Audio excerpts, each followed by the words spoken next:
What it do? Remember that? What it do? So we live. Make sure the audio is working right when I catch up on actual YouTube. What it do? Yeah, it's good. So yeah, we live. What's up, Black Panther? What's up, Nuclear Bomb? What's up, RT? What's up, man? Thanks for tuning in. Appreciate it, man. Oh yeah. So I was at a park. I took my son to the park yesterday, and and there was this little kid there who kept speaking English, right? But okay, I took him to I took him to a park that was more in a foreigner neighborhood. Still a lot of Czechs there, but it's a more foreigner neighborhood. And there was this boy who kept speaking. I thought he kept because he was saying words that once you kind of get used to being out, being in another country, you know like words they know and words they shouldn't know, kind of thing, or the order of words that they should know and they shouldn't know, right? Generally speaking. So one word that you have to say it just right, like outside like Western countries, is the word. And when I say Western countries, I mean like Western, like Canada, North America, UK. The word he kept saying banana, right? And it was the way he kept saying the word banana, in the context of being in Czech Republic, is like that little kid knows English. Like, you know what I mean? Like, there's a certain way you say banana to where, like, English. Because the rest of the world, from what I understand, they don't say the word. They say, anana, right? They don't say, like, banana, from what I know. And so I didn't think anything of it. Like, maybe just that anomaly. His dad, or he just isn't here. And he's so about 20 minutes later, his dad comes to the park. Right, and he immediately is like, he's like a typical American, like, yo, what's up, man? What's the guy talking to the baby, like, yo, what's up, man? What's up, buddy? How's it going? All that type of shit, right? Like, like Americans, we're more like, louder and involved with shit like that. We can be, right? Definitely a lot more than typical Czechs would be. So when he walks in, I asked him like I make sure like is that your boy? I could have swore I heard him speak in English, and he goes, oh yeah. He refuses to speak Czech. So the guy ended up being a really cool guy, and I asked him, was he from America? And he said, yeah. And I said, I could tell. And he asked me, how can you tell? I said, because you have a fitted. He was wearing a fitted baseball cap. Everybody knows that term, baseball cap. He was wearing a fitted one, because I remember for a while I was looking for a fitted one over here, and like it's hard to find that, like a fitted baseball cap, not the kind. I'll actually show you what I was looking for, and they just don't do it like that over here.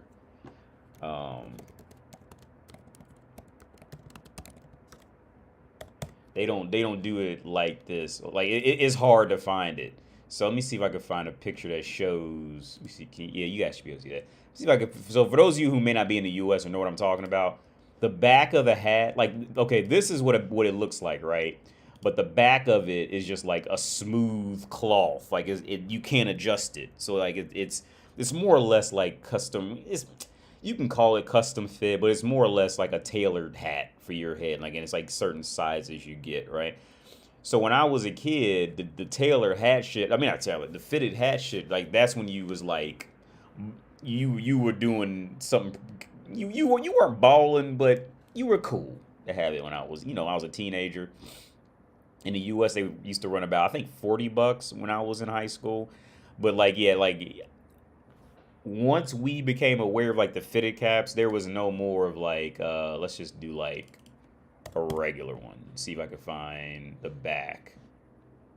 See if I can find a picture of how it looks in the back to show you guys the difference between, for those, because some people may not know what I'm talking about. If I could find. Let me see.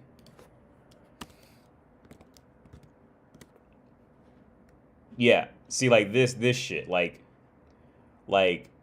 well, this is like a slightly more, in my opinion, I think this is like a more slightly classier version of it with a little buckle on it. But I'm talking about the kind of had like it was like the little button shit or the Velcro shit. That's what they have over here. Check this shit. I fucking hate this shit, dude.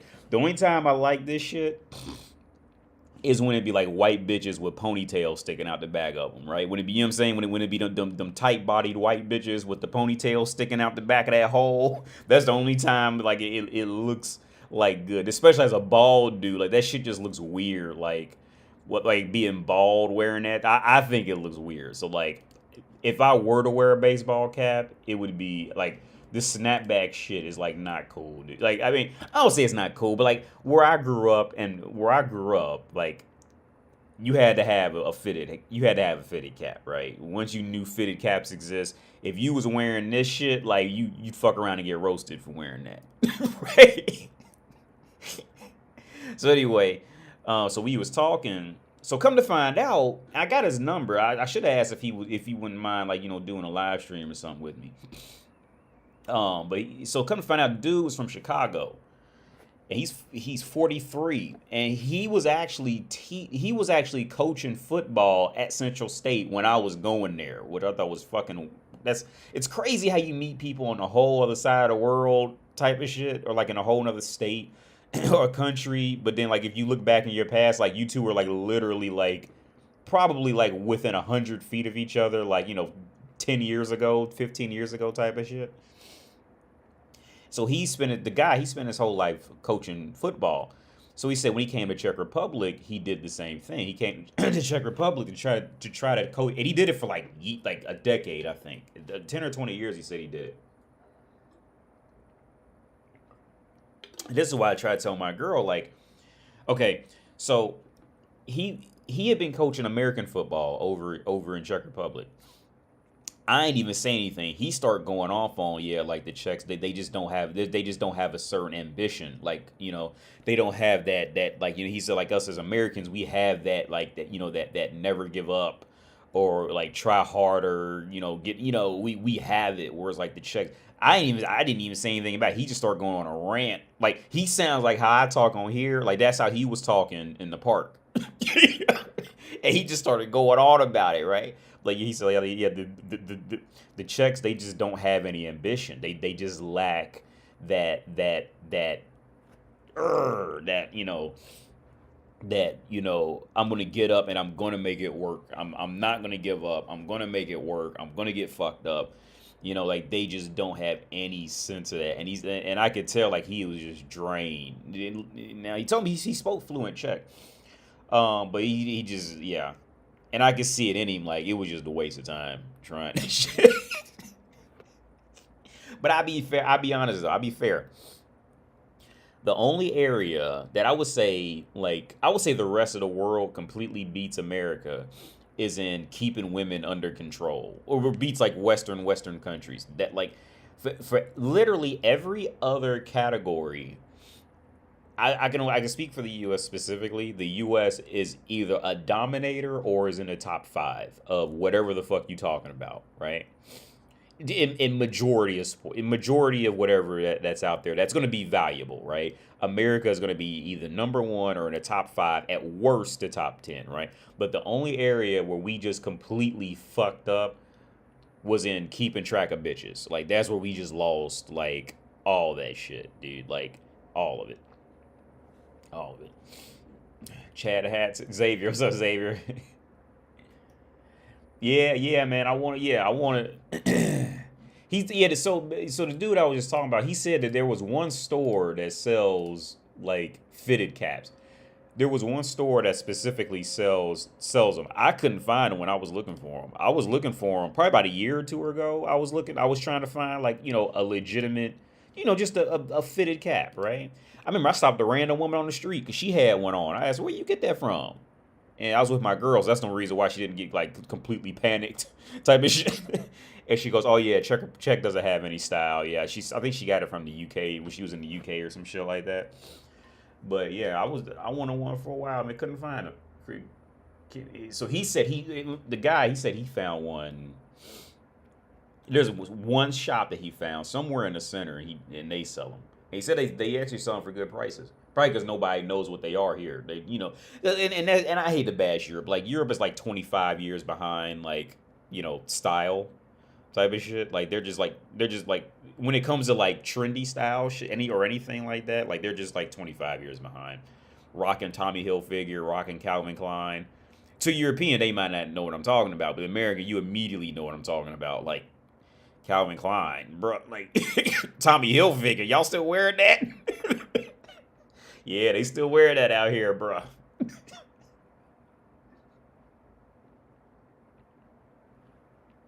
They still wearing it and fuck around and think they better than you. I have my Tommy Hilfiger. I got my Tommy shirt on. Yeah, they still wear it out here, man. I think I told y'all a story a long time ago about when I first came here, right? And I didn't pack a lot of clothes. I needed some clothes, and I was walking down the street and I seen a Tommy Hilfiger store, and I was like, "Shoo! Finally, something old and outdated that I can buy for a good price. Let me go in here and buy some shirts." And I went there. These motherfuckers charging $80 for a Tommy shirt. I'm like, yo, what? That was when I first came here. I was all confused. I was like, I was in a time warp. $80 for a Tommy shirt? Y'all motherfuckers crazy. Calvin Klein. What's another brand? Well, okay, Fila is not real big here, but once you go over to Ukraine, now they'll rock Fila like it's something to be rocking. You know what I mean? Like in America, last I checked, in America, you couldn't pay a motherfucker to wear Filas. When I was in high school, the Grand Hill was about the last to try to make it a fashion statement. What I'm trying to say, because if you just don't care about shoes, I'm not like trying to roast you. You just don't care. But for that population who cares, you couldn't pay a motherfucker to wear Fila. Grand Hill was like the last. Grand Hill was the last, as far as I remember, as far as I know. Grand Hill was the last dude that made Filas you'd even think about it type of shit. Where's this Tommy bag with pride? It's because now to be fair, a Tommy bag is okay. In America, it's just old. In my opinion, in America, anything Tommy is it's old, or it's for people who may have grown up somewhere else on the planet, type of thing, and then went to America later in a good job, type of shit. Like Polo, that type of like legit. I'm not Ralph Lauren. That's another brand that like Ralph Lauren is another one of those brands that's like old, but like in the fashion world, like that next level higher up income would be okay wearing that. But if you was just like you know what I mean, a more like regular average dude wearing that, like you get roasted for that. It's a weird dynamic of how that plays. But Tommy in America is nowhere near what it's like over here. No, absolutely nowhere near. Over here is still like, yeah, you know what I mean, like when you see them hookers that go in them brothels and them hookers trying to look and them like, because the hookers want to look smart and educated too, right? So they try to wear that and they be trying to walk like they did something. They be trying to walk. You know how they be walking, trying to like low key poke their tits out and arch their back up like they some classy shit. Like this shit is old as fuck. I mean, like if you just like it, cool. But if you try to wear it as a fashion statement, like I made it. You know what I mean? Like now you're gonna get roasted. Like if you just don't care. I don't care. My dad doesn't care about fashion. My dad, he'll buy some cheap Chinese shit real fast. Me and my dad are completely opposite with that. He'll buy some cheap Chinese shit real fast, like and don't care. Friend of mine, matter of fact, a friend of mine, actually the electricity in this flat is in his name because I can't put it in my name because I'm not married. He don't care about fashion at all. That motherfucker he'll sleep outside and everything. Right? I don't care at all. Like, at all. He will wear army fatigues, and go sleep outside. Right? As if somebody hunting this motherfucker. Like, he just don't care. Like, he's just one of them type of dudes. He just don't give a fuck. I think I told him to come take the PSVR. He never came and took it. Just remembered about it. I forgot about that. But if you don't care about fashion, then just don't give a fuck. I'm not like...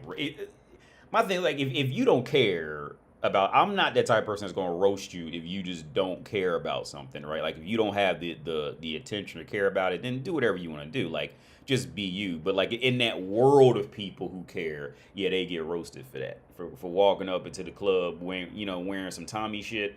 Either yeah, you gonna get roasted. In America, you gonna get roasted for that. Depending on where you, okay, at some point throughout the night, somebody gonna start. They might not roast him up front, but wait till a couple drinks get in him, and they gonna start, making indirect comments about it. Yeah, and that's what motherfuckers about. Huh? What? I don't know.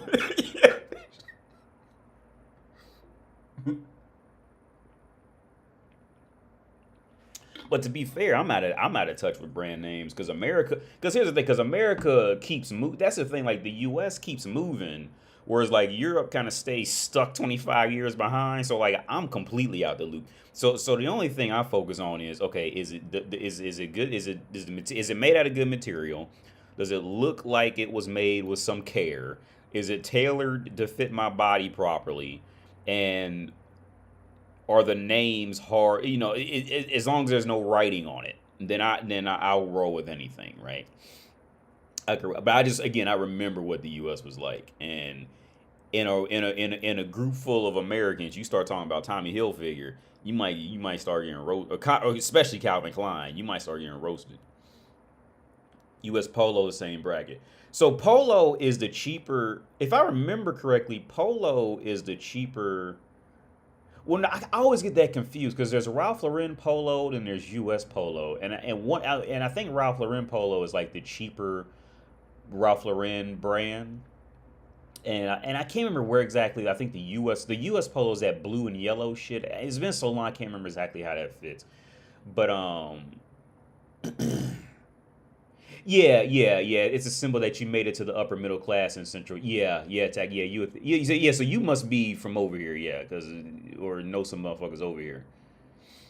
Yo, Mo, thanks for reminding me. I seen it and I meant to.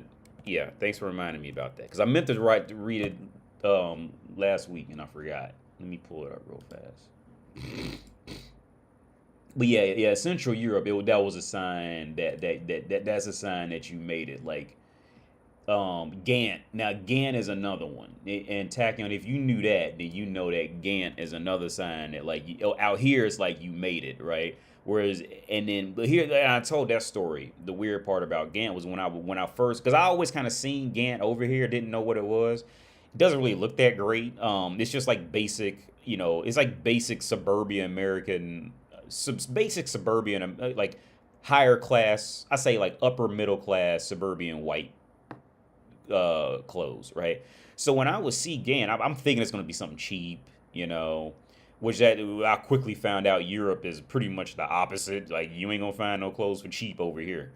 Rarely go on sale. At least in Central Europe, Central and East, you ain't gonna find no clothing for cheap over here. That's gonna look good. Um, and I went in there and I asked myself, what is Gant, right?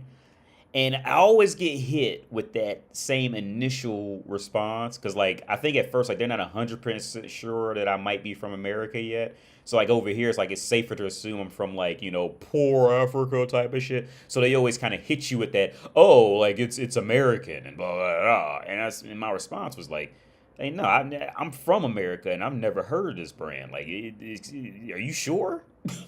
Like, yeah, it's American, right? And they was standing by it. So, so I Googled it like soon as I left, and I found out. Oh, I think it was like a Swiss guy or something like that. He went to America, made the brand there, and then sold it back to Europeans as an American brand of clothes. Where most Americans never heard again, right? Most Americans have never heard again. Zara might have made it to a lot of America. Primark is another store. Well, Primark is it's one of them cheap. Pretty much, it's a Shein, brick and mortar Shein. But Primark is another store that I think most Americans don't know what that is. Zara is just a classy H&M, and I was trying to explain to my girl why Zara won't take off in America. Say it's the same thing like with Aldo. In my opinion, the reason why Zara just cannot take off in America is because it's a culture clash, right? So like let's say like Aldo, right? When you look at Aldo, remember I was roasting that one girl for having that Aldo bag. See, yeah, and that girl fits the exact demographic of who would shop at Aldo and Zara, right? In America. Now over here, it's a little it flips a bit because you'll have like you know successful bitches walking in the Zara type shit, right? Like over here, they don't have that strict identity in one set of clothing like we do in America. Like in America, once you get a job, once you get some decent money, you don't step foot in the cheaper stores anymore. Like very rarely, unless it's for like your kids or something like that. Like you don't go shopping in H&M once you get above. You don't get okay. You don't get T-Mobile once you get above a certain age, unless they just got a random better deal or for some shit like that. There's some things in America like you just don't do once you become a certain age or get a certain certain amount of money coming in, right? We just don't do it for the most part, unless something happened or unless you're just that one person who notices a better deal and fucks with it kind of thing, right? So in my opinion, the reason why Zara is not going to take off in North America is because one, we pay more. Okay, despite what you may think, we pay more attention to the deeper intricacies of clothing, right? When we're into it, like we're into it. So like we push hard for it, despite what you may think, like Italy and Italian merino wool and all that shit. Like no, Americans are far more deeper into like once they get it, they're like far deeper into it. So the culture clash is this. With stores like Aldo and Zara, they have this sense of dressing up the store as if it's expensive, right? But the quality of all their stuff it's fast fashion. It's cheap bullshit, right? This is what it is. It's fast fashion. It's cheap bullshit, right? So in America, what would happen if you were to put a place like Zara in North America? That would quick, in my opinion, that would tarnish the Zara name. They would end up tarnishing the name beyond. Well, I think we do have a handful of Zaras in North America, but nowhere like it is over here. Like over here, it's a fashion statement, damn near, right? Whereas in the U.S., and on top of that, our people are fatter, so like many women just couldn't even buy anything out of Zara because they just too fat in North America. One, so if it's not going to be the women are just too fat in North America to fit anything inside of Zara, the ones who aren't fat and the ones who have the money who would feel comfortable enough walking into a store that's it's going to be all white, dressed up, dolled up, shiny and all. By the time that population is going to feel comfortable walking inside a store that's built that well, let's just call a spade a spade. They build the store to look well, like it looks nice, fancy, European, modern.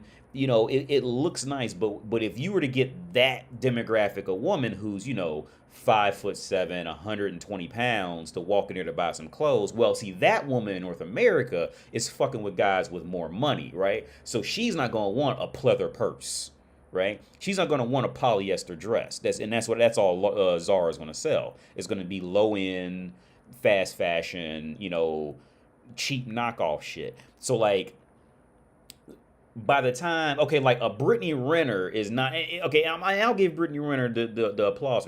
She's not gonna, she's not gonna want to walk into Zara and really buy a pleather purse, right? Lana Rhodes is not gonna go walk into a Zara, right? Whereas on the flip side, like see some European porn actors, she'll go walk into a Zara. Right, bitches with an AMG outside in Europe will go walk inside a Zara. See, and I think that's the cultural difference, right? That's the big difference. Is that the Americans will pay far more attention to detail and materials, contrary to what I think a lot of the world would instantly believe, right? I'm in Houston. Only Zara I've seen is in Galleria Mall. Yeah, Zara in America. I mean, maybe things could have changed lately, but in my opinion, I don't think Zara. I think it would be a big culture clash, like H&M, right? Like H&M. Like there's a certain H&M at those. Okay, at the prices. Okay, here's the thing. Here's another reason why I think fast fashion has a harder time in the U.S. Is okay. Out here when you go to a fast fashion shop, they're asking $40, $50 for a shirt in these H&Ms and Zara's. Don't be surprised if they're gonna ask, 40, 50, $30 for a shirt, right? And this is going to be the culture clash I think Europeans don't understand. See, in North America, we have a ton of sales, right?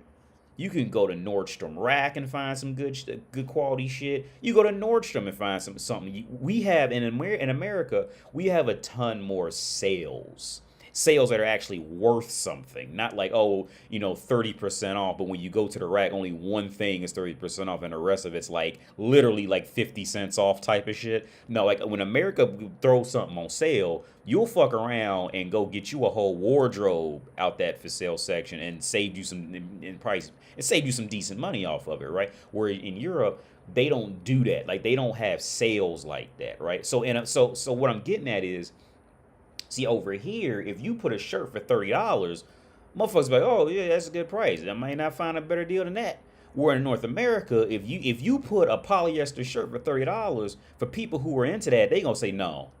I could find either a cotton shirt or whatever the fuck shirt for that price or cheaper somewhere else, and it's gonna last a lot longer and it's gonna be more durable and it's all that shit. So I think that's another culture clash as to why like Zara's and H&M's are not going to do as well in North America as they do like over here, right? Because again, North America has a lot more sales, like a lot more fall sales, the fall sales, spring sales, whatever. When we have sales, not to mention not just sales, but also, for example, and this is another thing I think is kind of different to experience too.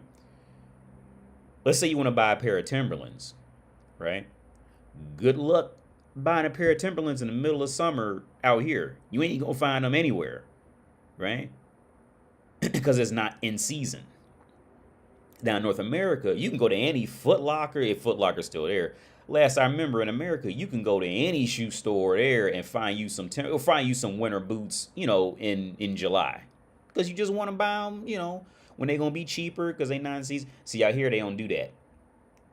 Once that winter season's up, you ain't gonna find no more boots. They gone forever until the next winter hits.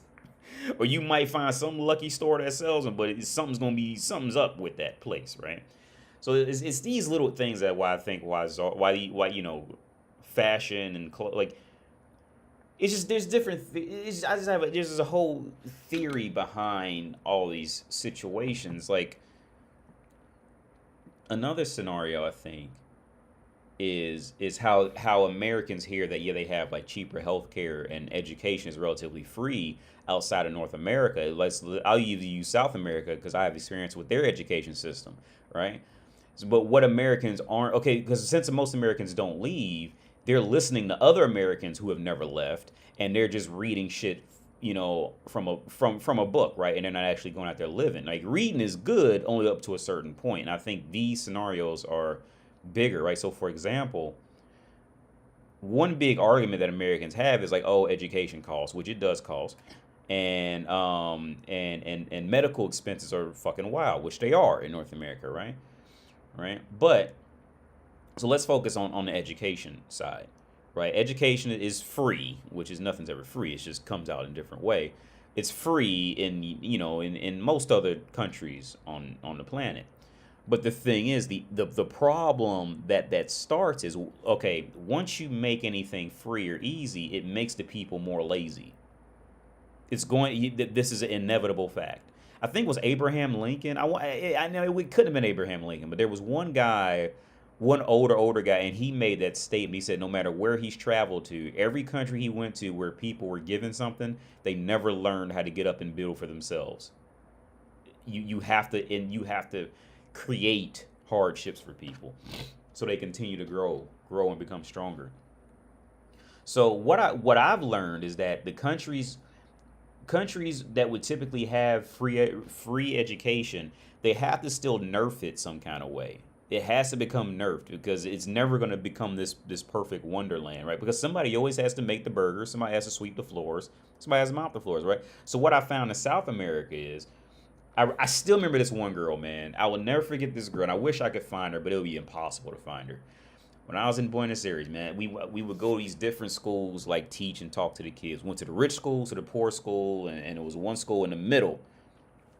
And I remember it was the middle, the one that was between the poor and the rich. And this one girl, she was really a special girl, man. She was maybe like maybe 13, 14. And I remember I was sitting in the back of the class with sitting in the back of the class while like the other people I was there with from Ohio, they were like teaching, and I was sitting in the back. And there was like a teaching assistant or something back there with us, and the teacher assistant can speak English. Now I didn't know that the little girl could speak English, so the little girl, she was like a me, like she was like a little version of me. Like she I could tell she didn't fit in with the other kids. She was more outgoing. She didn't care about making a fool out of herself. And she just approached me like we're supposed to be quiet. She comes on, she goes, "Hey, what do you think the job market's like here? Do you think I should go to school here?" And I'm like, I'm talking to her. So she would forget a word and have to ask the teacher assistant, like what this word she was trying to say. And she was telling me, she goes, "No, like, see, if I go to university here, I'm going to be fucked up because," I mean, she didn't say fucked up, but I'm not, she's pretty much saying I'm going to be fucked up because everybody you see at McDonald's has a bachelor's degree. Like everybody you see walking around, most of these people working in these fast food places have higher education, but they can't get jobs unless they just know somebody, right?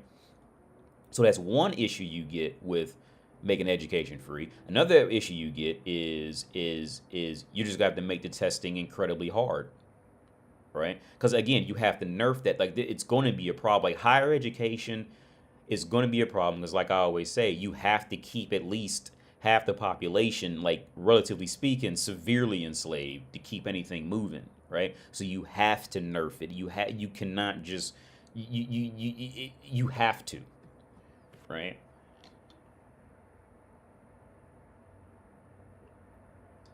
Nick says in the U.S. we have high quality. Oh yeah, our thrifts. Oh Nick, let me tell you something, man. The thrift stores here, you'd be better off just buying clothes from the real store. In many of these places, especially as a guy. Now, women, depending on where you are, they'll have a lot to pick from. But men, I went to some men thrift stores here. Like they'll literally get like a half of a aisle, and it's like empty at that, right? Like yeah.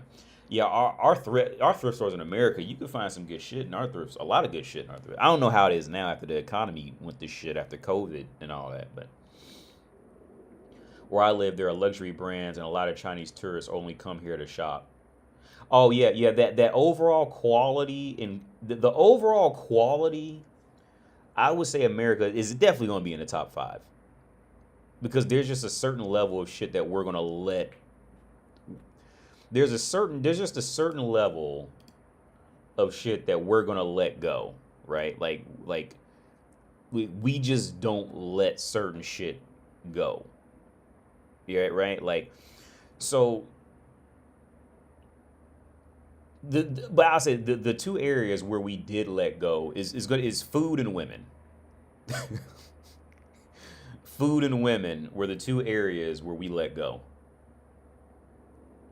And food, where we let go in food, that was done out of our, okay, in my opinion, we let go of food in through the process of trying to become more efficient. We became too efficient with food to get everything fast, get everything now, get it chop chop, have it now. In my opinion, that the food, we became too efficient in that, and it ended up going wrong, right? Whereas with the women, um,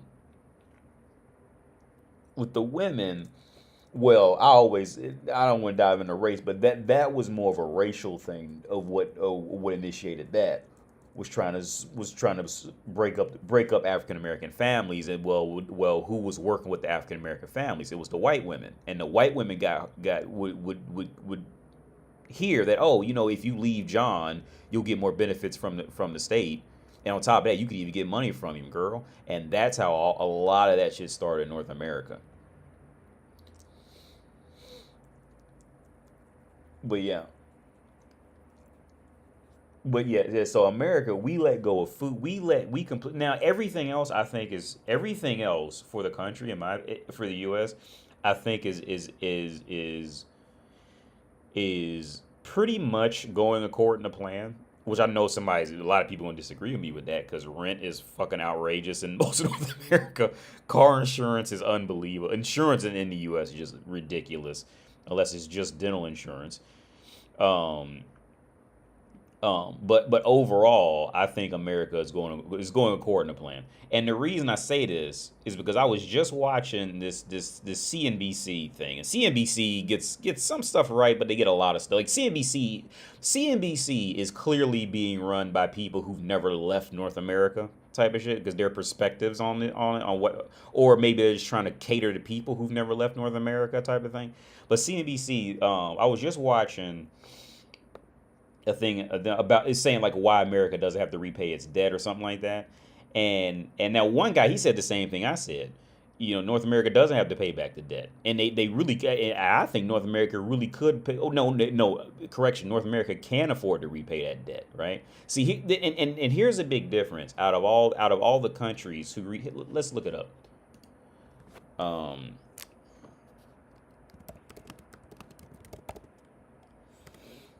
Let's look this up, right? So, let's see.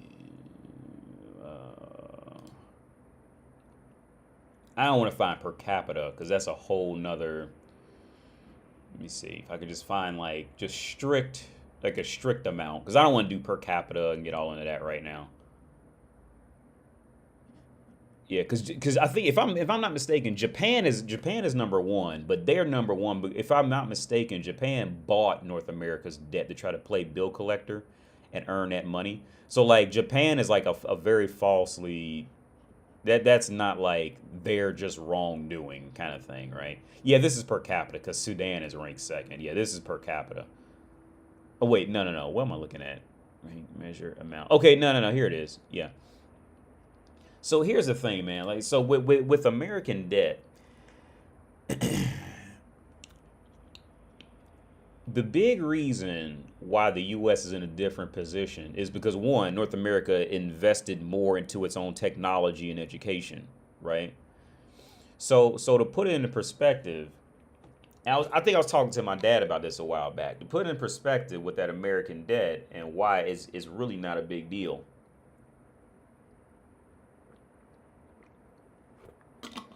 Like, we couldn't pay it back legitimately at this rate, I mean, not in any relatively quick time, but we can always pay it back, like, by any means necessary, right? And so put it in perspective. How I want to explain this, okay, and this is going to be some brutal shit, but the world's brutal. We just ain't been pushed to that point yet. Everybody's brutal. Like, I got the same viewpoint as a Joker. Like, you just need a little push. But, so, let's say you live on a street with Mike Tyson, right? And he already made a name for himself. He was Iron Mike and all that, right? And he was living up good, and he was giving you money from time to time and aid money and all that shit like that if you was fucked up, right? Now, let's say Mike went out and he lost all his money, right? And he got fucked up and and all this, right? And I'm not saying he would personally do this, but I'm saying as a human experiment, this would be what would happen. Let's say Mike went out there and lost all his money, right? Or like somebody like the IRS came and took it, whatever, right? And you sitting right next door to him.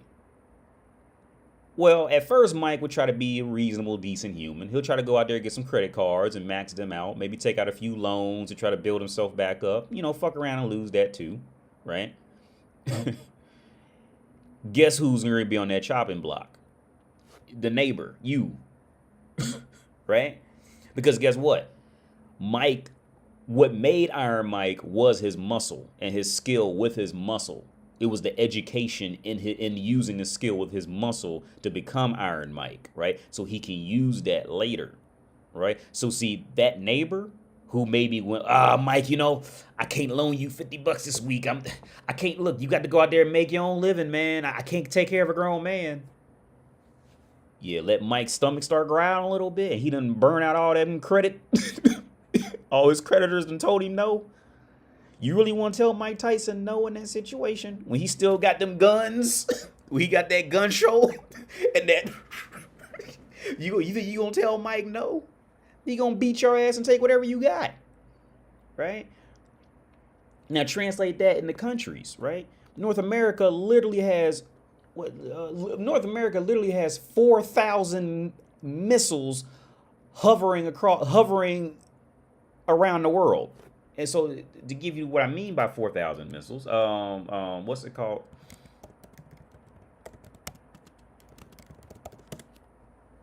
So here's the thing. Do the math. DUDAMAF. See, at first glance, you might read this as 30 countries with the most satellites orbiting Earth. Now, erase satellites with guided missiles. Yeah, see, there you go. You think about that. If a motherfucker can put a satellite up there, that motherfucker bringing that back down.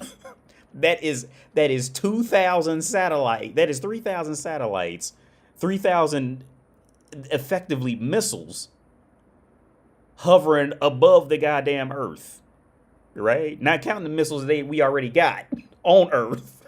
We got 3,000 more up there, right?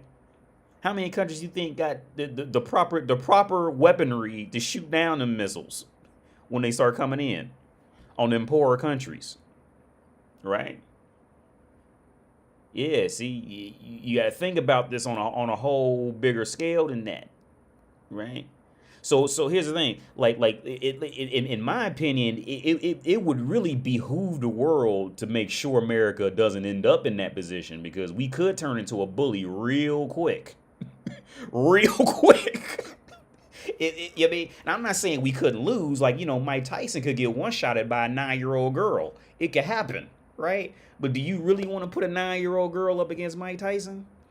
And bet on that shit? Right? Like that's my, so in my opinion, like, I think the debt's worthless. Because again, it's that education in mind that put the US up there, man. So like, in my opinion, America doesn't have to pay the debt back. I think America could, and the reason why I think America could is, let's say for whatever reason we couldn't come up with the money. There's nothing really stopping us from beating up somebody else and taking the money, like Mike Tyson. There's nothing stopping Mike Tyson. Okay, what is there really stopping Mike Tyson? Okay, let's say if I had a podcast and I had Mike Tyson on here, the only thing stopping Mike Tyson from beating my ass and taking everything I got is the fact that he talked himself out of doing it. Right? I couldn't stop the motherfucker from. Unless I had a gun on me, right, and enough proper space to actually be able to shoot it and actually hit his ass and he falls, right? There's nothing I can do to stop Mike Tyson from beating my ass and taking everything I got. It's what it is in the world, right? The only reason Mike Tyson wouldn't beat me up is because he talked himself out of it, right? Is facing that brutal reality, right? And again, in my opinion, motherfuckers are trying to roast America for being in debt. Like, yo, like, motherfuckers don't realize, like, the depth of what America has going on, right? Again, these are 3,000 guided missiles above the Earth right now, right? Again, replace the word satellite with missile, and there you go. Drafted into war versus being a married man in America. What's worse? Well, nowadays, war is nowhere what it used to be. Now, you say like war like in the 50s, and I say, yeah, go ahead, get married, bro. But nowadays, the reality of what you can. I guess you mean, Zare, like, okay, you got drafted and like up front, like they said, motherfucker, you are drafted and you will see action. You will see theater type shit, right? Well, I had to say go get married. Because here's the thing, man. Because at least if you married, you could just like disappear, right? You could just somewhere and just I mean, like, you could just disappear. But in the military, you always gonna have, like, you really can't get out of that shit like that, like, comfortably, right? And let's say if you marry, you can always just disappear or just you know, come up with a story that you gay or something like that or whatever. Or you can always just you could legally, if you just disappear, right? Let's say if you married and you just decided to go fly to fucking Tibet, right? And don't tell anybody. And then your wife is looking for you and all this. At some point, your wife just gonna give up hope, and you know what I mean, and that's it, right? And on top of that, she don't know where you at. Nobody knows where you at like that. It's over, right? But in the military, you fuck around and try that shit for the rest of your life. Motherfuckers is gonna be, you mean, there's gonna be an alarm when your name come up in anybody's system to do anything. There was this dude who tried to run. I think he tried to run in North Korea. Right, and I knew what it was as soon as I heard it. That man tried to run in North Korea. He was in the U.S. military and he ran in North Korea. The second I read it, I already knew what it was. He wanted to get out of the military, but he can't. I already knew what it was. And anybody who was in the military would tell you the same thing. Who's not trying to live off the whole thank you for your service bullshit. They'll tell you the same thing. That motherfucker tried to get out. He was trying to get out of the military. And he couldn't figure out a way to do it. So he ran to North Korea. I already know. You ain't got to tell me, bro. I buy him a beer and laugh with him about it because I already know that's what he was trying to do. You get tied up in that American military. Oh yeah, you ain't getting out of that. You gonna have a hard. You had to be super lucky and have some great connections to get out of that. You ain't getting out of that until they ready to let you out. You are literally locked up in prison when you join that military. You ain't getting out of that. Let's put it like this. By the time you looked at the military and said, this might be a good option, you ain't got the connections to get out that motherfucker. All right? Period. By the time you looked at that shit, I mean, by the time you sat down in a recruiter's office and got to looking through a brochure, yeah, that was a clear sign you ain't got the right connections, fam. To do anything. That you ain't got no power of upheaval connections. Right. You might get some free Penn Station, you know, get some free Arby's, you know, connections, but you ain't got no get me out the military connections. You know what I mean? Like, I already know what he was trying to get out. Because the military is a fucking prison, dude. That's what it is. See, doctors and lawyers ain't trying to send their kids out there. If anything, they do anything to keep their kids out that motherfucker. Successful doctors and lawyers. I think that shit ended around the year 1300? When militaries lost that whole, when militaries on a whole, they lost that whole sense of they lost that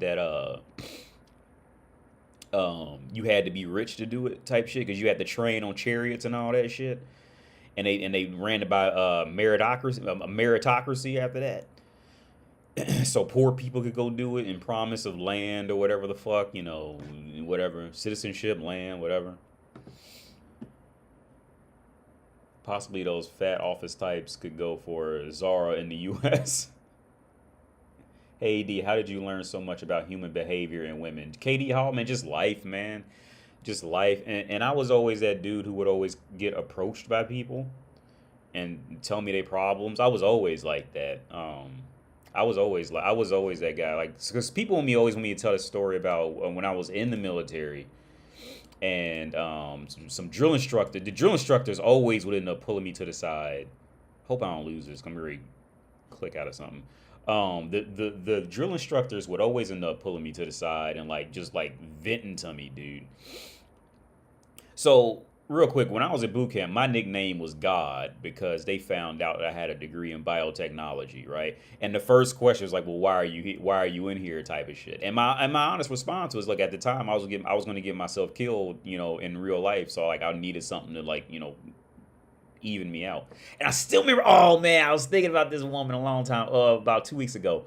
There was this female drill instructor, man. I think her name was Ramirez. That bitch was beautiful, man. And I had a crush on her. I told my drill instructor, his name was Verduzco, Staff Sergeant Verduzco.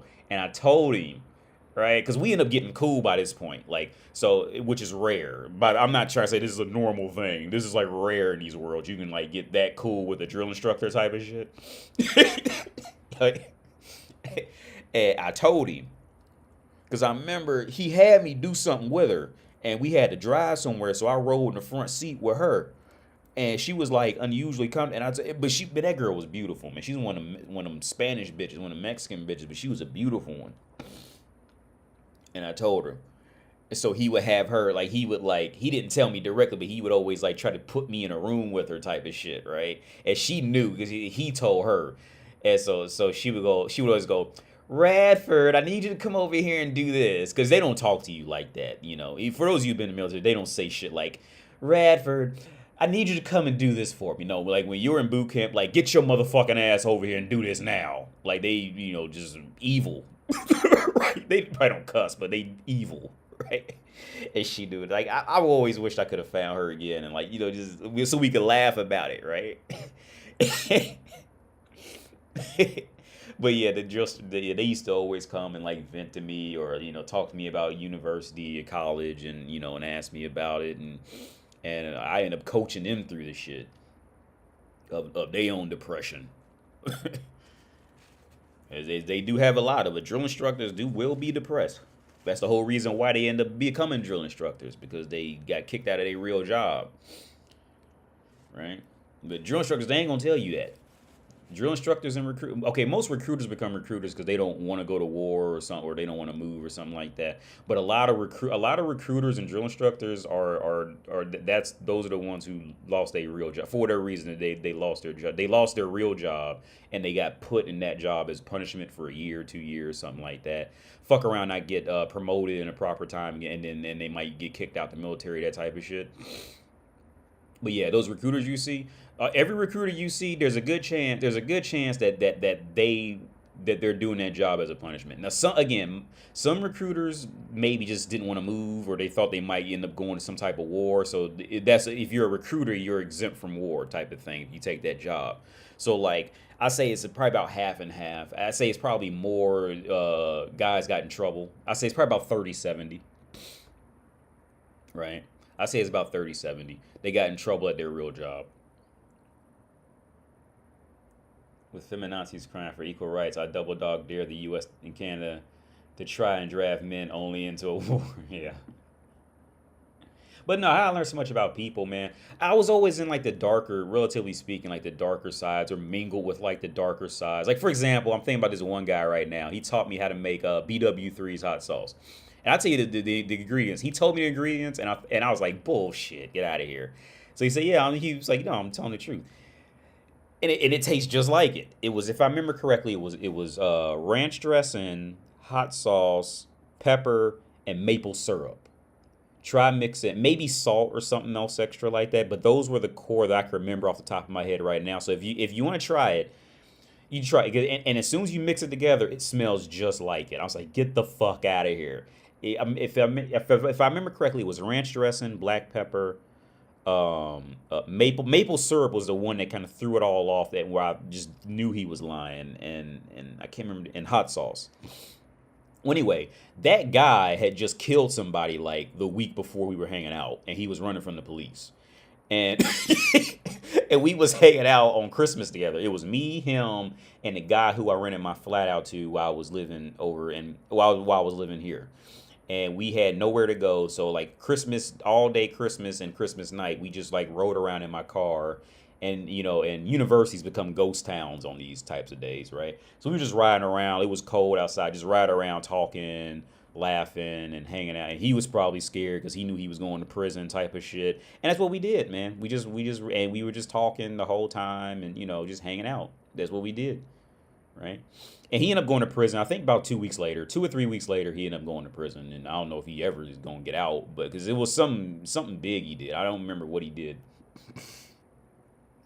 But yeah, just hearing, I would just always end up in these, here's the thing. I've learned at the stage I'm at in life now, I've learned that the most important information is contracted among individuals that have something to lose for some reason, right? Or they've done something, so and they want to feel accepted. Like when you're out in the regular world, like you're never gonna learn reality that way. You're never gonna learn reality going by the book because everybody's hiding, everybody's trying to live up to that bullshit, right? So like when I was essentially running hookers or hanging out with like motherfuckers down there. Well, in the U.S., you know what I'm talking about. But went and terrorists Section 8 shit, like that real Section 8 shit. Not Section 8 out in the suburbs Section 8. I'm talking like Section 8 down in the hood Section 8 shit, right? I'm running around with these guys, you know. What I learned very quickly is that I gotta sneeze. What I learned very quickly is that the formally educated slash white world, they're doing all the same shit. They're doing all the same. They're just keeping it quiet. For example, there's a guy named Rodney. I'm not gonna say his last name, one, because it'll give his away his whole identity, and two, I can't pronounce it. I met him at the gym that the friend of mine who I was renting my flat to, he ends up running like all these gyms on the East Coast of the US now. And I met him at the gym. And he's a friend with a friend of mine. And he's a police officer.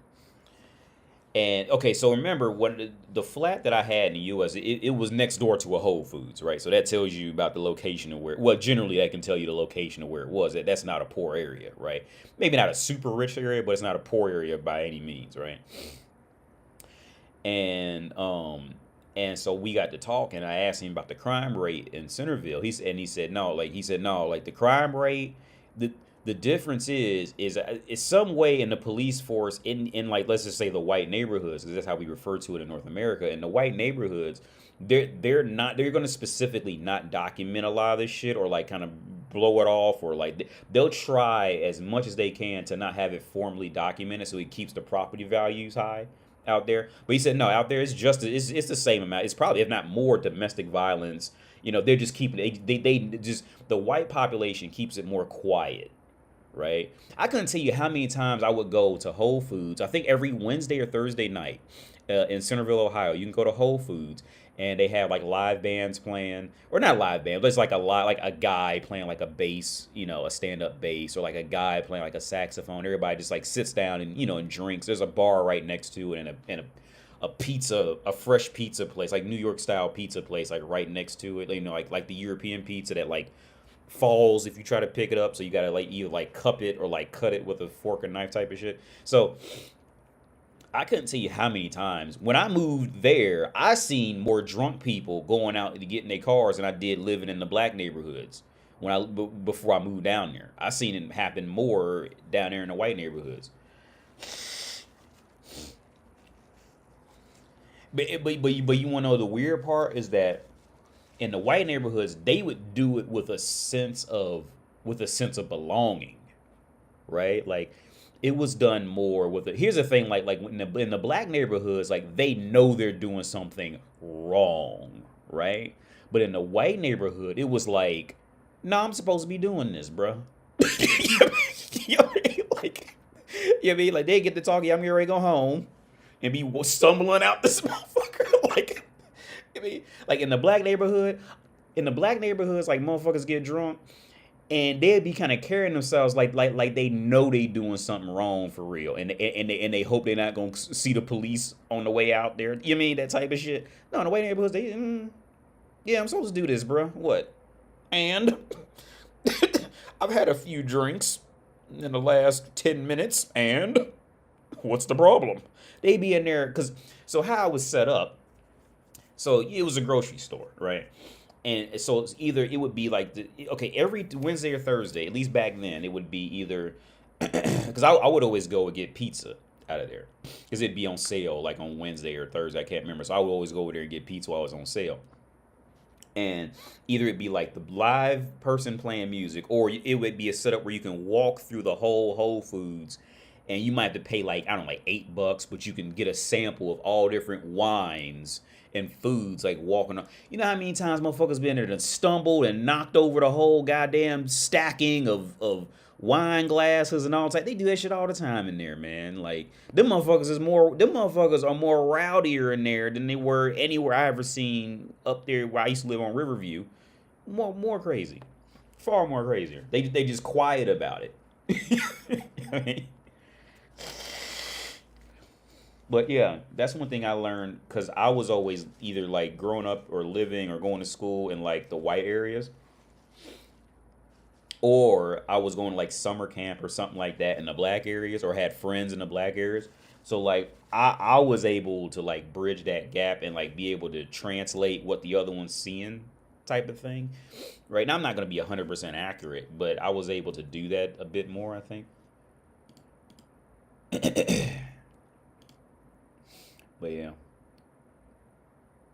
So I don't feel like talking about women today that much. Let's see. Let me see. That's why I have so much respect for combat vets, special forces guys. Yo, Nick, one thing you gotta watch is that, man, here, yo, with the special forces, there's so, look, everybody either knows somebody who did this or did it themselves. You cannot believe people who say they did special forces, right? You know how many people I know personally who walked around with that lie?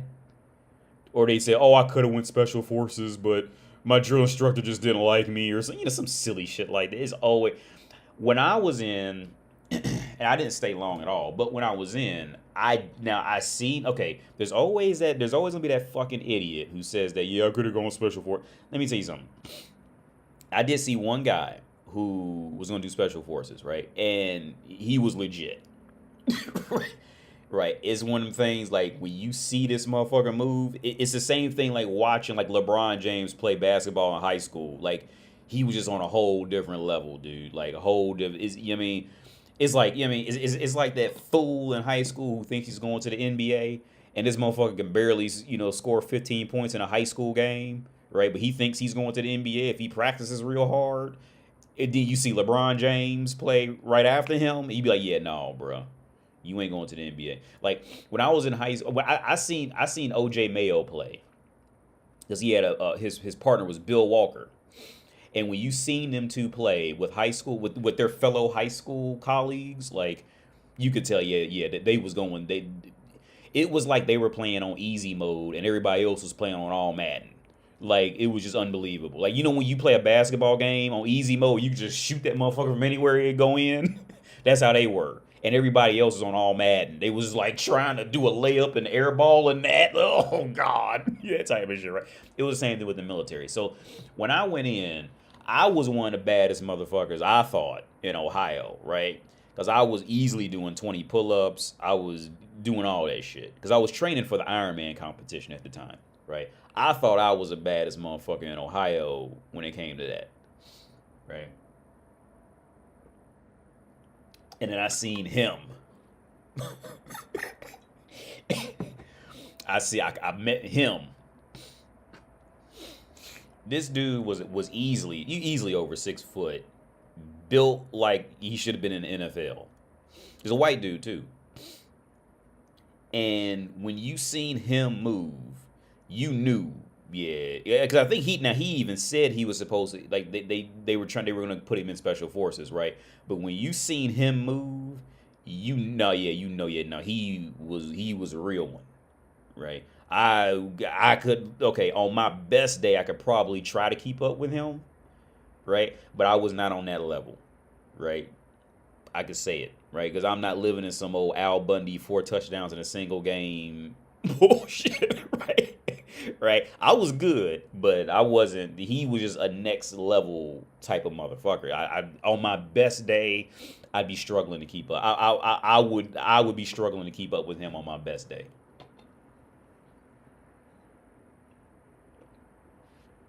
But I know a lot of guys who walked around and they came back home and they try to tell their wife or girlfriend that they could have went special forces because they know the word Delta, Bravo, or some shit like. I've heard all that shit, man. Like it's for some old regular dude. Yeah, that's it. Like I said, it. Okay, when you see some like watch a clip of LeBron James playing in high school, just how fast he was running around the motherfuckers at his size, like everybody knew it was a man playing with boys, right? So when you see like a regular old dude talking about he did that shit. Now I knew a guy named Chip. Now he was a Navy SEAL, and Chip off the charts. Dude. This motherfucker is just wild. Like either they gonna be physically wild or mentally wild. Now this dude Chip was one of them dudes. He's a go getter dude. Like he would do anything, and I mean anything, right? Because he turned me on to that whole world of because these are jobs that you can only get by knowing people, right?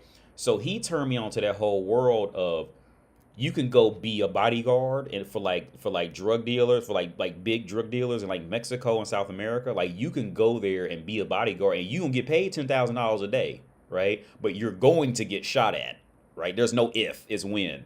Like, you mean, like, but Chip was a whole different breed of dude too. Like, because a friend of mine he wasn't even my friend. He was a friend of mine's friend, and I just met him and hung out with him a bit. Where he told me stories about Chip. He said, "No, yeah, Chip is a wild motherfucker. Like you don't. That's a whole different mental and or physical breed of human. When you see a regular dude just be like 5'7" and he could run kind of fast, no, bro, no, ain't no special forces. And the only special forces was fucking Call of Duty or some shit like that. And you came back home and got too comfortable." Because ain't nobody gonna yell at your face again. So now you talking about, yeah, I was special forces. Fuck out. This is a secret. I can't tell you where I was. It's a secret. It's a secret. I've heard that too, man. Or in those stolen valor videos, I'm sure people see that. This is a secret. I can't tell you where I was at. This is a secret. I met a dude like that. Because I was working at the VA, right? And I met a dude like that. He was married to a friend of mine's mom, right? And he was going around saying that he was in the military, he was in special forces, and I think he said he was in Vietnam from like some year to some year. Right? He's an older dude, and he kept this lot. And he said, but the military can't find his paperwork. That's another common lie. Military can't find their paperwork, right? Which everybody who's ever been in the U.S. military knows. No, bro, they know where you was all the time, right? All right. If they lost your paperwork, then you weren't important at all, right? You know what I mean? Like you were just that unimportant. They didn't lose your paperwork because you were so important, all right? So I said, well, I work at the VA. I can find, it shouldn't be that hard. I work at the VA. Because I was working at the VA. Oh, no, I don't want to look into it like that. I'm cool. He said, I'm cool. I said, no, I literally work at the Dayton VA, dude. Like, it wouldn't be that hard to find something. They could find something on you. It's so many motherfuckers walking around like. So when it comes to special forces, here's the thing. I just wouldn't even listen to a motherfucker who say they're special forces unless they were, like, known to be off, like super off or super ridiculous. But now here's the other side of the coin, right? The other side of the coin is my VA counselor for my Chapter 31 program. So here's the thing. With me being in Europe, when I speak to an American, especially the white women, they immediately assume that I'm stationed over here. Right, so I always have to explain to them, no, I'm not stationed over here. I moved over here on my own. I have no connections with the military other than disability payments, right? That's it. Like, I have no connection. But here's the thing, though. Even my VA counselor, who has my fucking case on her screen on her computer, is talking to me on the phone and asking me, am I stationed over here? Like, as if I'm lying about it, right? So it's that because she probably seen that my MOS was going to be intelligent, so she probably talked herself into believing I'm some James Bond or some shit like that. So I always have to spell out, like, no, I'm not here on military. I'm not stationed. The nearest military base is in Germany. And I think it's like 6 hours away because I was thinking about moving out there, moving closer there. Because that was another issue was they think, okay, so especially when you talk to Americans, like they think I can just roll up to a U.S. military base and go get a job like that. And I always have to say, like, I always have to tell them, look, I don't know them people. All right, I don't know these motherfuckers. Them people don't know me, and I don't know them. Right? I don't know who they are. I can't just roll up to that military base and just be like, "Hey, I want a job." No, it don't work like that, fam. And I always, or I've heard, people they thought I did time in Afghanistan and all this shit. No, I never did any of that shit. Right? But then again, when people hear that or they read intelligence on my DD2 or the I don't think it's even on DD214. Or like when at the VA, when they'll see that intelligence on there, they immediately, if they weren't in the military, they immediately think I'm lying. And I always have to spell it out. Like, no, I fuck bitches and drink beer. I'm not doing. No, I had. Yeah, I get disability from the military, Anthony. Yeah, I thought I've mentioned that before. I've never been secretive about it. I've mentioned that before. Yeah. That's how I'm able to do chapter. Okay, so that's how I'm able to. So okay, so Anthony, yeah. So I'm in chapter 31 now, right? So I'll give a brief explanation on this. I'm in chapter 31 now. When I first started, I wanted to use my GI Bill, right? But I still technically cannot use a GI Bill because they messed up my DD214 and they on the bottom of your not retire when you get discharged from the military, everybody who got discharged from the military has a DD214. So if you talk to anybody who was ever in the military and you say the words DD214 and they don't know what you're talking about, they're lying. They were never in the military, dude. They're fucking lying. Everybody who went to the military is going to get a DD. It's called a DD214, right? So, and it has all your information on it from the time you're in there, your name, blah, blah, blah, blah, whatever, right? And at the bottom, the military fucked up my DD214, and instead of putting honorably discharged, they put uncharacterized, right? Now, the thing is, in the actual system, it shows up as honorable discharge. So Paris Island fucked up my DD214, right? And it went so far that actually a friend of mine, Tim, I want to say his name's Tim Fields. Tim at the VA, I had to talk to him about it. This is when we first became friends, and he's seen it. He said, yeah. He said, yeah, brother, they fucked up your DD214. Like, you got to go back to Paris Island and fix this shit. So, since they fucked up my DD214 and put uncharacterized instead of honorably discharged, I can't use my Chapter 33, which is the GI Bill, right? Which worked out for the better in all honesty because the GI Bill has a limit, and that limit is the most expensive public school in your state. So it's going to be different for me than it is for you, but in the end, it's going to be relatively the same. So it'll be about, at that time, it was like $65,000 for over the course of like a 4-year degree. I think Ohio State was like ours in Ohio, but I could be, this has been over a decade ago now. But so what happened was since I was a disabled veteran, I could use Chapter 31, which is a vocational rehabilitation and employment program, which all they're going to do is just send you back to school, right? Because so I use that. But the thing is with Chapter 31, there's no limit. Now, I can go on that rant to explain, like, technically there is a limit.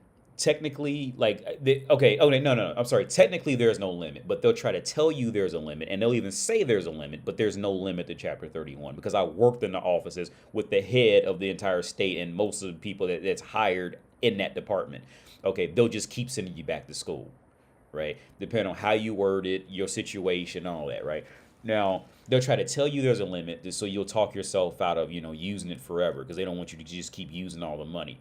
I want to say like 30 to 40% of all government spending is for disability and education, right? I want to say it was like 30 to 40% of all military spending actually comes back to disability payments, school, health insurance, shit like that. It's not actually going out there and fighting, right? It's taking care of the people once they come back. So that whole argument of they're not taking care of their own veteran shit is bullshit, right? Go find another country who's doing any better.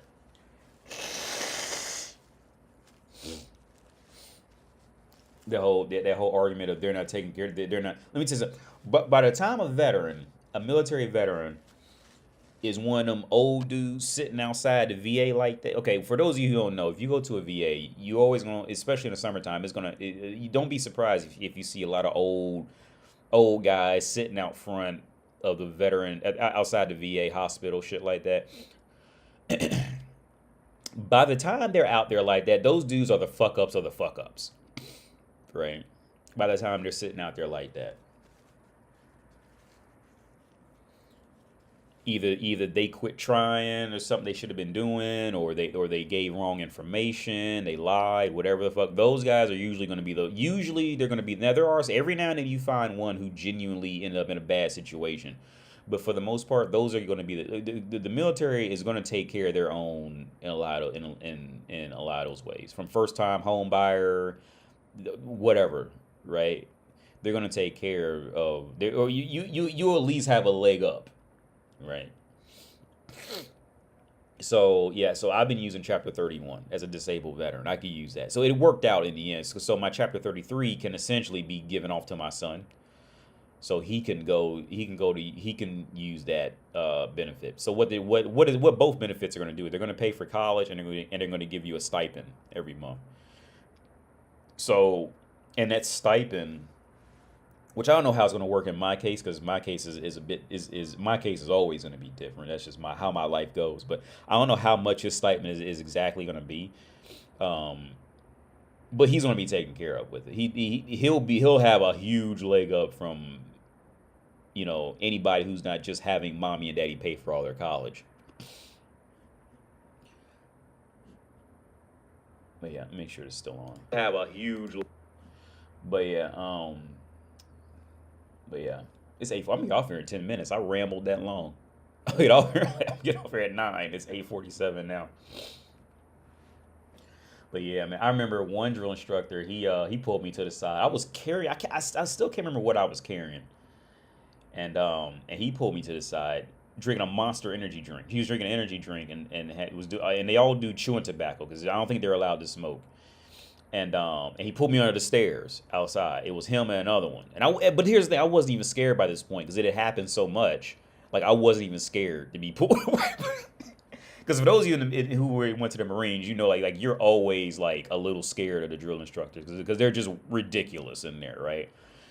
But at this point, I just wasn't even scared anymore. And the dude almost breaks down crying, telling me how he only gets like 3 hours of sleep a night. He has to drive like 4 hours one way to get back home, and sleep for 3 hours and drive all the way back to do the drill instructor thing. And he was telling me a story how another drill instructor, he just went crazy, and he had the sword, and he ended up no, he wasn't. I think it wasn't another drill instructor. It was somebody he must have known, because in order to get that sword, you had to have been like higher up than a drill instructor. And he ended up killing his wife with the sword. He slit her throat with the sword. They called the police on him, and and he held her up outside, and the police was holding guns up to him, and he killed his wife with the sword. He stabbed her with it, some kind of. I don't know how he did it, but he said he killed her with the sword. Cause I can't even imagine what drill instructor training is like. If the drill instructors be like that with us, like I can't imagine what they training is like, dude. That shit has to be horrible. That shit's awful. But like I said a while back, man, like the funny part about drill instructors is that I said this a while back. Like the age, okay, getting married, many times having kids, working a full-time job, going to prison, or going to the military, what they all have in common is you're essentially the same age you were when you left as you went into it, right? On a mental development level type of thing, right? And the reason I say that is I remember one time I like randomly ended up outside for some reason. This is why I was getting kicked out. And I see my drill instructor outside in like regular clothes, and he's like, and the dude was like 30, 35, and he's got like clothes that like teenagers wear on. He's wearing that out. I mean, but he's like, he thinks he's cool, like wearing it, right? And he had a nice motorcycle, but like he was just like a kid. Like you could tell he had just never like I could tell bitches gonna run all over him in real life. I could see it, I could see it. But yeah, I was just wondering, because I'm on government disability from mental illness, I watch channels like yours to try to figure out my next moves in life. Oh, so you're on government disability from mental? Okay, well keep that shit, dude. Yeah, keep that shit going. Now, okay, so a big difference that I do know with disability from, like you say, from mine versus yours is, For yours, um, they always gonna be trying to look for ways to get you off of it.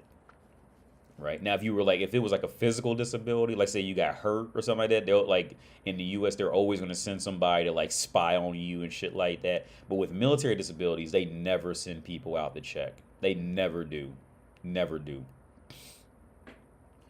I remember me and Tim talked about that one time. He educated me a lot about it. He said with military disability, they never send people out to check. So like for example, me and my back, like you know, all they had to do was catch a picture of me picking up something heavy and then take me to court or something like that. Say, oh yeah, he's not really hurt, blah, blah, blah.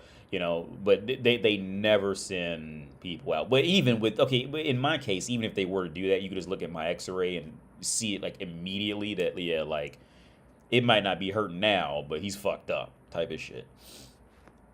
Um, but yeah, with that government disability, they always gonna be looking for a way to get you off of it. I tell you, look, stay on it. Keep getting that shit. Take it. Because it's there for a reason. I was trying to tell my girl, because she was on that whole pride shit when the Kratos was born, right? Because she didn't want to go get that maternity leave. Because they get 3 years of maternity leave in Czech Republic. See, that's something CNN News ain't telling you. CNBC ain't going to tell you that part. See, CNBC, I'm not joking. CNBC, they put up, we watched on this TV right here because the friend of mine was over. I was watching a CNBC report about how expensive childcare was in North America, right? So then they proceed to show a statistical bar of every country and how much childcare was, and they had Czech Republic ranked like third most expensive for it was like third or fourth. They were like high, right? And I paused it. I said, hey y'all, come here, look at this. Wow, Kratos' mom is on 3 years maternity leave, and on top of that, you send them to free public schools after that. You can, right? Like, they get 3 years of free maternity leave. They get 3 years of maternity leave. On top of that, they get $600 when the baby's born. 3 years, you can take the 3 years up front, or you can like space it out over the years. You can choose how you want to get it. And she got another payment too. I can't remember what it was, but like their maternity leave in Czech Republic is definitely one of the best, maybe in the world. But CNBC doesn't know that, right? Because they don't leave the fuck, because it's CNBC, right? You can only take it with a grain of salt. But what I'm getting at is my girl, she didn't want to take the maternity leave at first because, that pride of not wanting to go down there and take government money and all that, right? So I would tell her to go down there. Like, I would force her to go down there and get it, right? So when I got to looking into it, what I found was that if you earned, like, let's just say the equivalent of America, if you had earned $100,000, well, you were now eligible for, like, a lot more money, right? So what does that tell you? And I told her this. What does that tell you? Like, you're not eligible for a certain amount of welfare because you're too poor, right? So you got the order all wrong. Like, I'm not you, Anthony, but I'm speaking like people in the world when it comes to, like, being too proud to take welfare and all that shit like that. No, bro, like, the president lives off of welfare, right? Like, Donald Trump was trying to get that retirement welfare. That's why he tried to run for the second time. That's why any president is going to try to run for that second time in a row in North America. Because if you get elected 2 times in a row, then you get that president welfare for the rest of your life. That's welfare. I'm not eligible for that. But Donald Trump's eligible for that welfare. It's welfare.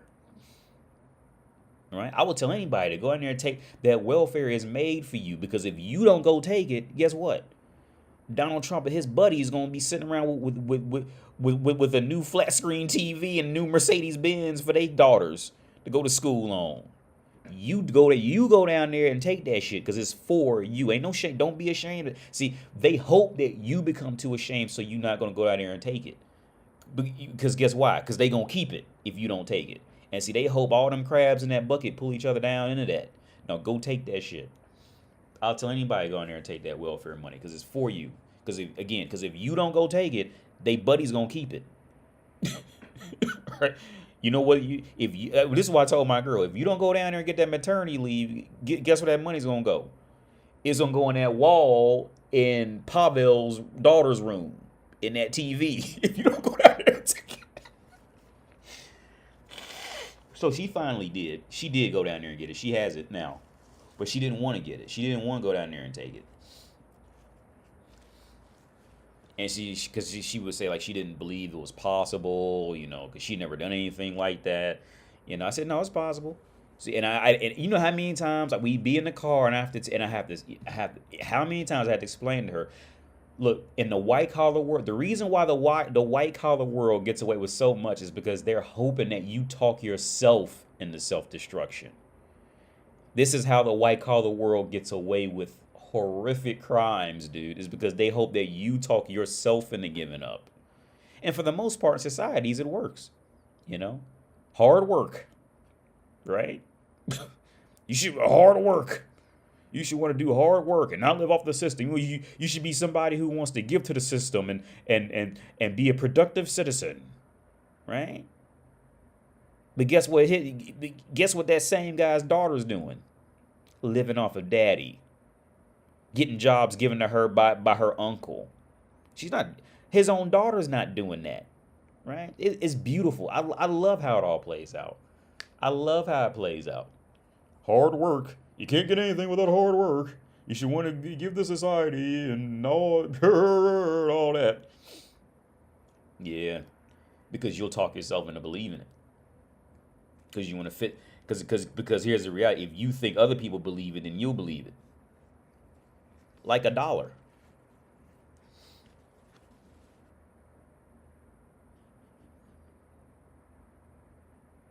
Yeah, so I tell you, go down there and take that shit, Anthony. Yo, thanks, Anthony. Yeah, you go down there and take that shit. Go down there and take it. Because if you don't, that money's going towards plane tickets for, you know, some governor's niece. And she been to complain the whole plane flight. Oh, I hate hazelnuts. Oh, God. When did first class go downhill? But you're supposed to hate LaQuisha, right? Because LaQuisha takes getting $500 a month in food stamps. No, it wasn't actually. She's probably getting about $1,000 in food. Yeah, be mad at LaQuisha for getting $1,000 in food stamps. Yeah, that's where your anger need to be. It's so beautiful. I love just how the world plays out. I think it's funny. I think the world is funny, right? I mean, it could be brutally awful at times. But I think it's funny, man. You sitting up here thinking you did a service to the community by not taking free money, and all they gonna do is send their kids to Tahiti first class, and then complain the whole way to first class. Complain that she ain't got the new BMW. She got the year-old one. She's sitting up complaining. And your dumb ass up there, yo, I'm a good I do all my work. And it's a joke, man. The whole thing is a fucking joke. I mean, you gotta work, then work. I'm not saying don't work because you gotta survive, and that's, you know, just the thing to do in our societies. I'm not saying that, but I'm saying, like, if you got a way out, then do it, man. Fuck that shit. Because they'll watch you go in there and break your back. They'll watch you go in there and break your back every day, knowing you breaking your back, and go home and drink a lemonade. So fuck them. Because they saying fuck you. But again, they just know how to do it the right way. Right? They playing mind games. All of it. Mind games. That's all it is, man. Oh, when I went to go get my disability, I went in there. I still remember, man, I had to go about at least 10 times. Because every time I go, they say, you ain't going to get it. Or they would just kind of like throw me away and I just leave empty-handed, right? And I told the story a while back. The one when I remember when I finally got somebody who, it was a woman. It was a cute older woman too. She was probably about 50, but she was like attractive. And I remember because we was joking because all the men used to always try to hit on her. It was we was like we was laughing about it. But she looked at me, she goes, okay, yeah, we could try. Like, you're probably not gonna get it, but we can try anyway. I'll try with you. And I ended up getting it. That was the time. It was her. Right? Because she told me that she owned, like, she was showing me her business that she was doing and all type of shit. Like, she was pretty nice. She was a cool woman. But I still remember it. She was the first one to say, you know, I still remember that. She pulled me into office. She goes, yeah, I don't think you're going to get it, but we can try anyway. So we wrote up a whole story of like my life and what happened and, you know, all that. And I remember, you know, about 2 months passed, and I was living in the black neighborhood before I this is before I moved to Centerville, the white neighborhood by Whole Foods. And I remember I got this big brown envelope in the mail, and it said like Department of Veteran Affairs, and I immediately knew I got it because they're not gonna send all that for a rejection letter. You see what I'm saying? Like it was like a thick packet. Like so when I seen it, I was like, what the hell is this? And I read Department of Veteran Affairs. I immediately knew like it was some good news because they're not gonna send you that thick of a of a packet just to say, oh yeah, bro, yeah, you rejected, and I got it. I remember I called my dad. I told him I was happy, and they said like, yeah, and then all in the pack say, yeah, you get free health insurance now. You get all, you know, whatever, blah blah blah, for the rest of your life, and you know, if you want to do this, that, you know, here's the thing: if in the U.S., and this is why I got an uncle who went through this, man, and I'm putting this business out there, but this is just to help other men out there who may be in a position like this, right? If you're in the military, is if you were honorably discharged. I'm not sure if you have to have a disability or not. I'm not. So don't quote me on this part. I don't think you do, because in this office, I don't think you had to have a disability to go to this particular office. But in the U.S., let's say like when you're getting ready to get evicted because of non-rent payment, right? If you are an honorably discharged veteran, okay, let me see if I can find it. So because I just ramble so much, so people may think I'm just making shit up. Let me see if I can. How should I phrase it? So first, let me explain it. Let's say if you're a disabled veteran in America, I don't know how well it works overseas. I kind of wanted to try it a couple times, but if you're living in America as a disabled veteran and you're getting ready to get evicted because of lack of payment, well, the VA literally puts aside I think like $4 million every year for veterans to be able to call and say, hey, I'm getting evicted. I need help with rent payment, right? And that money is legitimately put aside for disabled for at least I'm not sure if it's disabled veterans, but for some type of veterans to be able, if you're disabled and you're automatic, you're going to get it. But I don't know if you're disabled or not, if this applies to you, because I worked in that office too, and I would sit next to the woman who got phone calls all day long with people calling in saying, yeah, they need help with their rent, and she would say, okay, well, just send me a copy of your bank statement, you know, shit like that, and we'll send you a packet out, right? So again, like, so long story short is, even if you have a chance of getting evicted, the VA literally every year gets, I think it's like $4 million set aside. I think in per state. I want to say it's per state or per county, specifically for veterans to be able to keep up with their rent payments, right? And I told my uncle about it, and he never, because he was facing an eviction. I told him about it. I said, just go down there and talk to him. He never did. Right. So this is why I say, like, when those guys end up out front of that VA, let me see if I can find it real fast. When those guys end up out there like that, those are the fuck ups of the fuck ups, right? Those are the ones who probably belong to be out there. A whole lot of them. Let me see. Funds. Let me see if I can find it. So I don't know if this is gonna have the actual like number amount like per. Let me see if you guys can see this. Yeah, I don't know if this is gonna have that. It's probably not gonna have the actual number amount, but it's like it's millions every year. And if I'm not mistaken, it's even like it's per county. It's like millions of dollars. But here's the thing: people don't know. So guess what? They gonna keep the money. If you don't call them, they gonna keep it. So here it is: VA homeless programs, VA assistance to help avoid eviction. Okay, with temporary bans. Oh, okay, yeah. So this is after COVID. So this hasn't been updated. So they were banning evictions due to COVID, but you just need to help. VA staff are available to assist veterans facing housing crisis by directing them to the appropriate resources and the support services offered by VA and government entities. Below are details on several resources and services available for veterans who are at risk for eviction due to ending temporary renter protection. Yeah. So let me see if I can find. Let's do this one. I may not be able to visit because I'm out the country, so it might block me.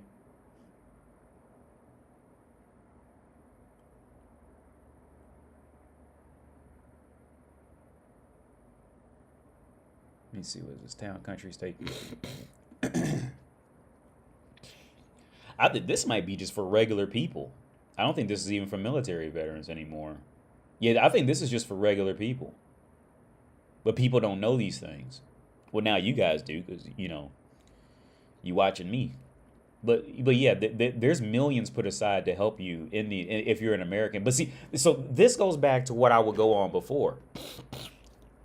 The shit like medical bills, payments for rent. See, Americans are complaining about this stuff as hardships. But see, this is why I say, like, the hardships in America are synthetic, right? It's because people don't read. Right, there's tons of ways out of these issues in North America, but people don't read. They don't know. They rather read what Kim Kardashians are doing, or worried about what fucking Dua Lipa did last week, or they watching Mariah Carey say something stupid. You see, they're paying attention to the wrong. They're paying attention to the wrong shit.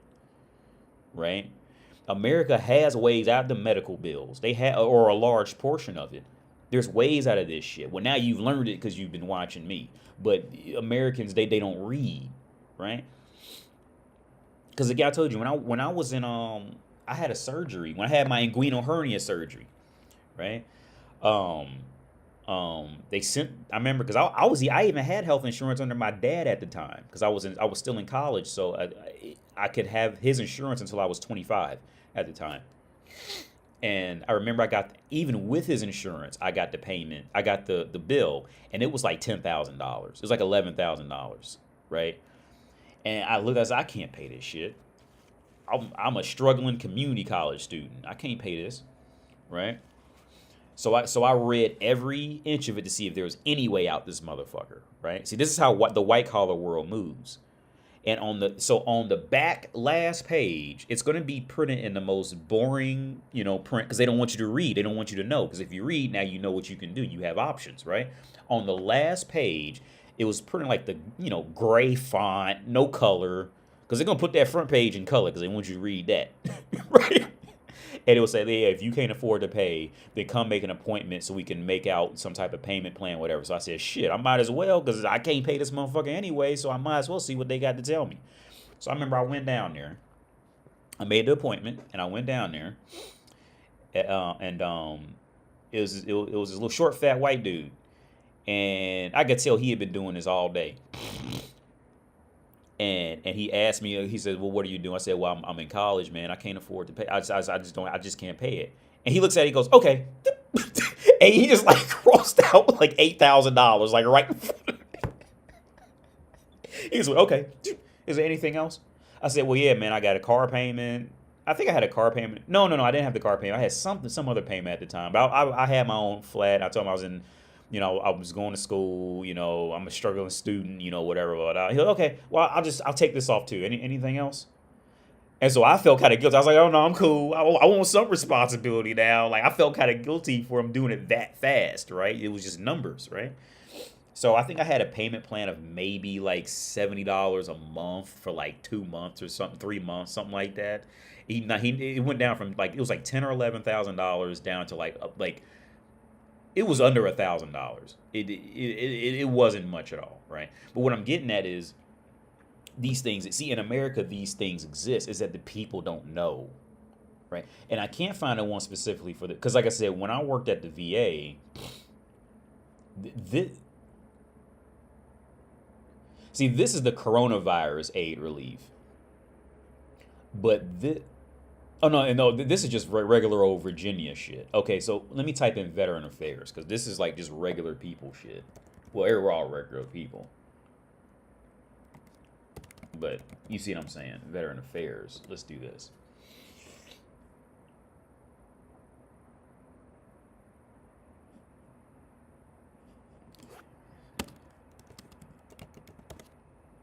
By state. As to how much, because it's like, dude, it's millions. I don't know how I could find it though, because back then I could find it. I just can't, it's been so long, man. I can't remember. But the thing is, like, because I even had the paperwork, and I was gonna try it one time, but like they wanted at this point, I had kind of become a little bit. So I guess now I could still do it. I could just put money in my, and well, no, technically I couldn't do that because that FACTA shit. Okay, so real quick, let's look. I'll introduce you guys to FACTA.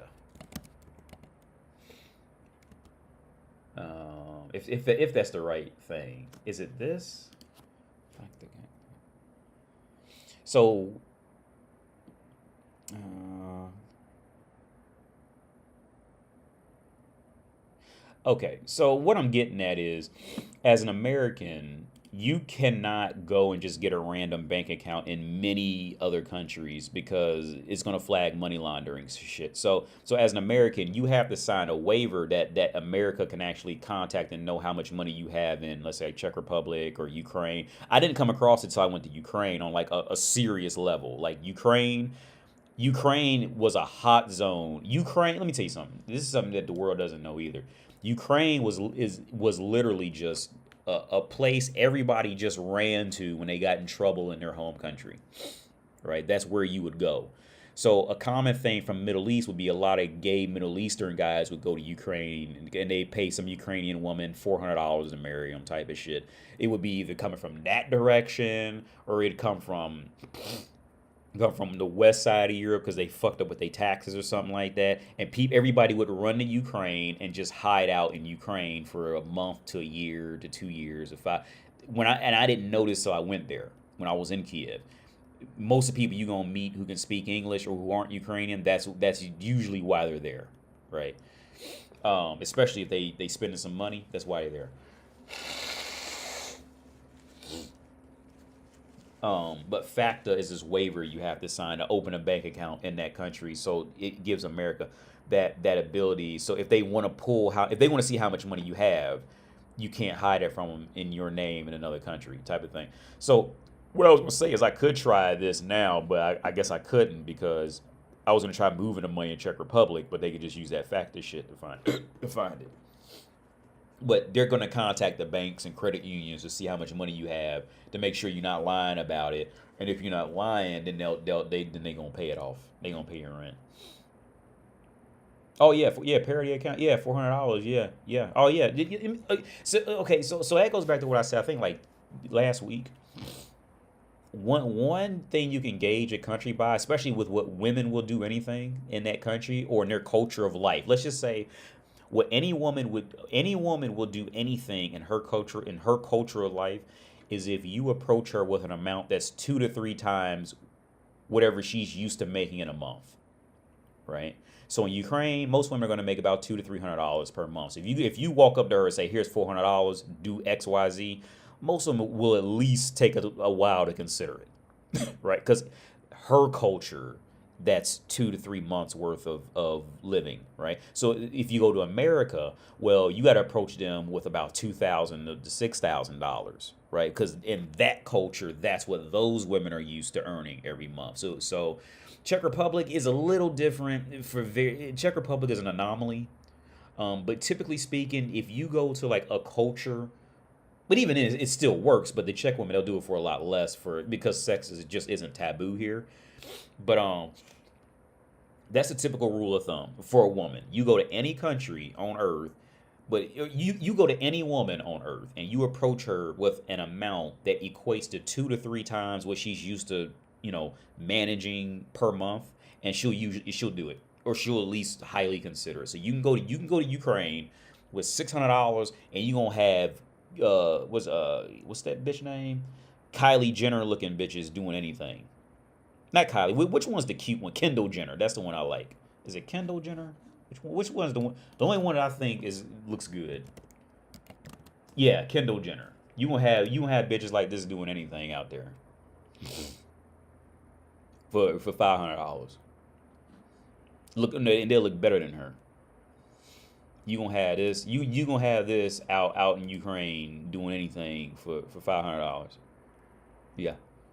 And not only that, she'll ask to invite her friends over. All right. But see, this woman's culture. See, you couldn't go to her with $500. because of her culture, she's used to, you know, more. So like you would have to approach her with her equivalent to 2 to 3 months worth of wages before she'll consider doing some of the most wildest shit, right? That this is why I say when woman is made to be bought. See, man, you can depending on what it is, but no, woman for herself as her body as a fuck toy or using her femininity to get you over in life, like I said, that was a big thing that nobody talks about. Is there would be a lot of guys from the Middle East that would come there, and they were gay, but in the Middle East they'll kill them or beat them up real bad. They would find a Ukrainian woman to marry them for $300-400, and so they can get out their home country and they could be free out, and be gay in Ukraine or try to head further west like most sensible people would do. Right, because again, see, that whole sympathy for Ukraine's only happened because Russia did what they did, but you motherfuckers forget, Ukraine was a place. Ukraine is the place where people go to run when something happened. Like when I got deported, I ran there, and I wouldn't mind going back until what Russia did to them. What's up, MG Verde? What's up, man? What's up, Javi? I'm getting ready to get off there. I should have been off about 20 minutes ago. But the American dollar is worth more. Well, Barry, it's not really about the American dollar being worth more. Yeah, it is. But it's just that thing. It's like if you just approach a woman with 2 to 3 times of her average, monthly salary with anything, she's like, if you were in Ukraine and you approached her with how you pronounce it, Ruvnia, whatever the fuck. If you come up to her, or if you go up to a Czech woman with, let's say,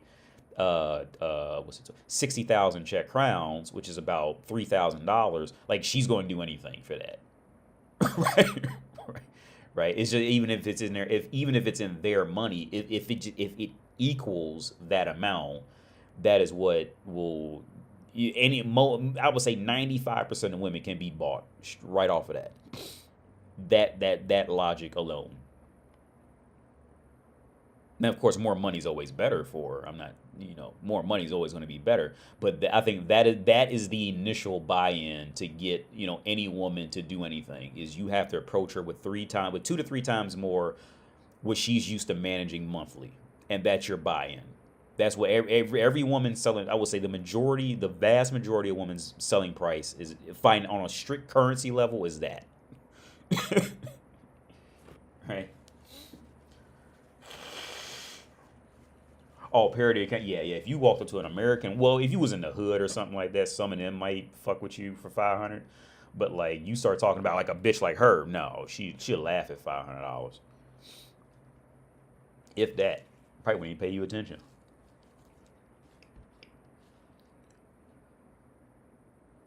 If you go to the hospital, just list your name as Gonzalez and they'll write off the copay.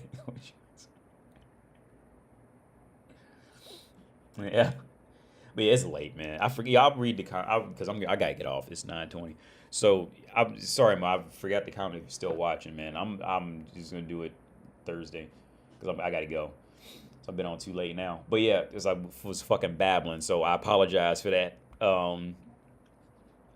My bad. But yeah, I'm going, man. I'll catch y'all later, man. Thanks for everybody tuning in, like, subscribe. I don't see if nobody donated, but thanks for everybody tuning in, like, subscribe. I catch y'all later, man. Peace out.